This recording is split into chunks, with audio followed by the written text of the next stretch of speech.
गोटे गाँ थिला कौन थिला गाँ से गाँव गोटे रवि बोली गोटे पिला थिला कौन थिला रवि बोली गोटे पिला थिला भारी अलसुआ से कौन थिला बहुत अलसुआ से ता बापा माँ जहाँ बोले से मान नथिला से ताको शिक्षक जहाँ बोले मत से कथा शुन नथिला पाठ देले मते से पाठ पढ़ नथिला घर को जाई कोन कहला से सोइबो खाय तो बापा कहिबे मते सहाय्य कर बोले मते से सहाय्य कर नथिला एमिति तार दिन दिन बुझे चली जाउथिला तार हाफ इयरली एग्जाम ही गला हाफ इयरली एग्जाम से कोन गला सब लास्ट रहिला तांगर 55 स्टूडेंट थिले 55 स्टूडेंट 55 नंबर ही से थिला सेमती क्लास करतो दिन हठात कोन हला ताको गोटे शिक्षक थिले से शिक्षक कहले जे मनुष्य जीवन सफलता पाइबा तो जीवन उन्नति करबा पे कोन परिश्रम दरकार होते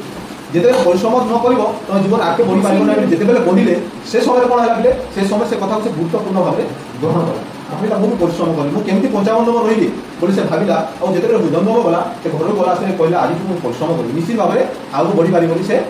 सुनाम कर धीरे धीरे पढ़ा आरंभ कर रेगुलाली कंसिस्टेंसी हिसाब से पढ़ा आरंभ कला धीरे धीरे पढ़े पहला पहले बेसिक स्ट्रंग नथिला धीरे धीरे पढ़ा आरंभ करला ठीक से धीरे धीरे कौन से पाठ जाई आरंभ कला परिषद से धीरे बोर्ड एग्जाम है 10th एग्जाम है से परिषद स्कूल एक नंबर है ए वन ग्रेड पे से पास तापर से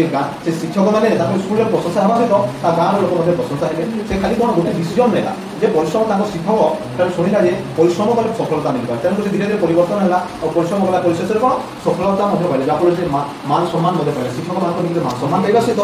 गाँव में चतुर्पाठ में तार झील तार पुओ भल मार्क रखा बोली प्रशंसित माँ बापा प्रशंसित है ये आम कौन शिखला जीवन में सफलता मिले कौन दरकार परिश्रम दरकार और तुम जो अलसुआ हम अलसुआ है कौन ये भिकारी कहानी शुणिले तुम जान भिकारी अलसुआ होता परवर्ती जीवन में गोटे व्यक्ति आसिक कि बदल देते भिकारी कि सफलता पाइला ये पाठ पढ़ी भलसे बुझी पार।